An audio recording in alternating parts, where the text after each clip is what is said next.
Penayangan video kiprah dan karya Dr. Honoris Causa Letnan Jenderal TNI Doni Monardo.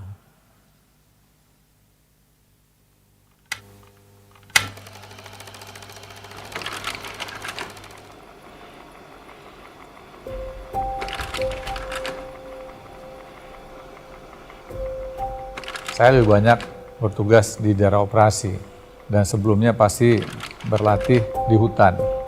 50% waktu hidup saya di Kopassus itu hampir pasti saya habiskan di hutan. Sehingga setiap saat saya pasti ketemu tanaman, ketemu pohon, ketemu mata air, ketemu binatang, ketemu hewan. Dan itu yang membuat saya akhirnya merasa bahwa tanpa alam, tanpa hutan, manusia nggak ada apa-apanya. Karena kita itu bisa bernapas, bisa hidup, bisa dapat air, itu semuanya berasal dari kawasan hutan. Nah, sehingga itulah yang membawa saya, mengantar saya, setiap saya ditugaskan dimanapun juga, saya hampir pasti selalu memperhatikan masalah lingkungan. Pada bulan April tahun 1988, ada satu peristiwa, saya bisa selamat dari roket karena saya sembunyi di dalam pohon. Jadi ada pohon besar, di bawahnya itu ada lubang. Jadi saya masuk ke dalam lubang itu. Jadi ketika pecahan roket itu menerpa bagian atas kepala saya, itu tempelan lempengan besi cukup banyak.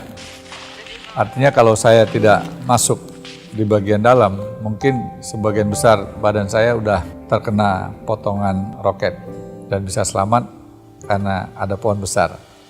Jadi saya termasuk yang harus berutang budi kepada pohon-pohon itu.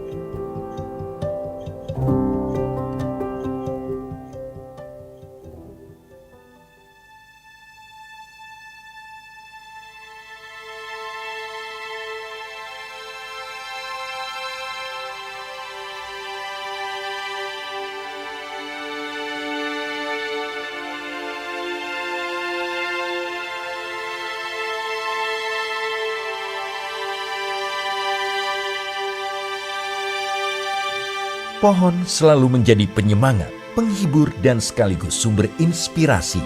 Terlebih Indonesia kaya akan jenis pohon, kaya manfaat, dan mahal harganya. Menyelamatkan pohon berarti menyelamatkan manusia dari bencana, menyelamatkan budaya bangsa. Selamat karena pohon, inilah yang membuat sosok Doni Monardo menjadi berbeda. Seorang prajurit TNI yang akan selalu bersemangat jika diajak bicara tentang pohon, yang sangat bahagia jika melihat pohon-pohon yang ia tanam tumbuh besar. Perhatiannya terhadap isu sumber daya alam dan lingkungan tidak perlu diragukan lagi, walaupun sebenarnya ini di luar tugas, fungsi, dan pokok sebagai anggota TNI. Ketika menjadi komandan brigade, Danrem, dan Pas Pampres, Danjen Kopassus, dan 2 kali Pangdam, programnya tetap sama, menanam pohon.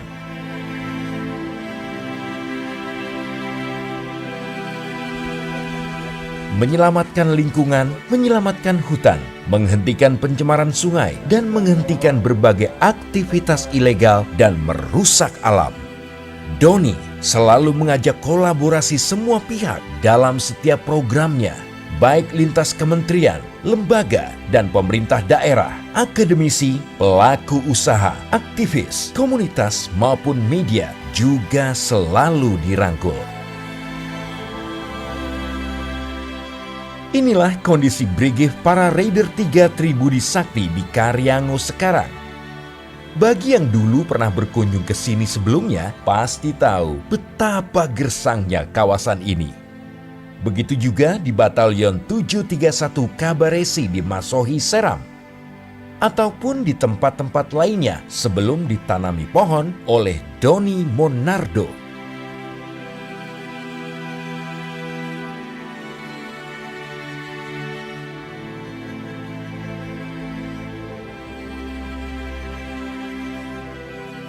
Dengan pohon juga, Doni mendamaikan negeri-negeri yang telah puluhan tahun berkonflik di Maluku. Melakukan hubungan diplomasi dengan pemerintah Timor Leste, ataupun membangun hubungan dengan para tokoh bangsa. Berangkat dari pengalaman ini semua, Doni berjuang menghentikan aktivitas penambangan ilegal batu Cinabar dan tambang emas ilegal. Membuat program emas hijau dan emas biru di Maluku.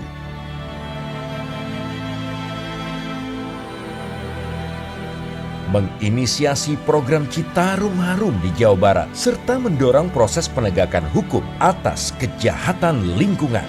Bagi Doni, demokrasi juga harus diikuti dengan ekokrasi, yaitu kedaulatan lingkungan.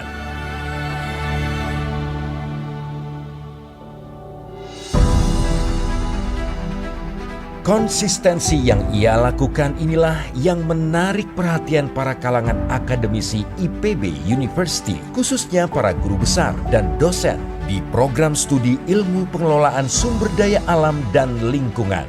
Seorang prajurit TNI yang tidak pernah mengetahui dan mendalami konsepsi dan teori akademik tentang lingkungan justru berada di depan untuk urusan lingkungan, mempraktekkan langsung di lapangan. Lebih dari 1 tahun, bukti-bukti dikumpulkan, ditelaah, dianalisis, dan diuji validitasnya. Apa yang telah dilakukan Doni secara akademik mengerucut sebagai model tata kelola lingkungan dan sumber daya alam. Dengan prinsip kehati-hatian dan mengikuti prosedur yang berlaku, IPB University akhirnya menyetujui memberikan gelar penghargaan Doktor Kehormatan atau Honoris Causa kepada Letjen TNI Doni Monardo.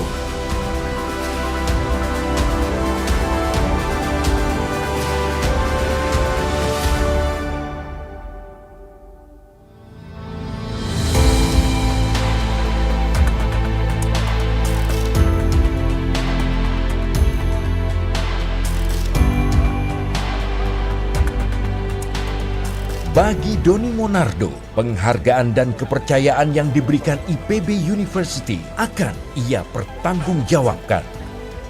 Gelar Doktor Kehormatan ini menjadi energi baru baginya untuk terus konsisten dengan penyelamatan sumber daya alam Indonesia.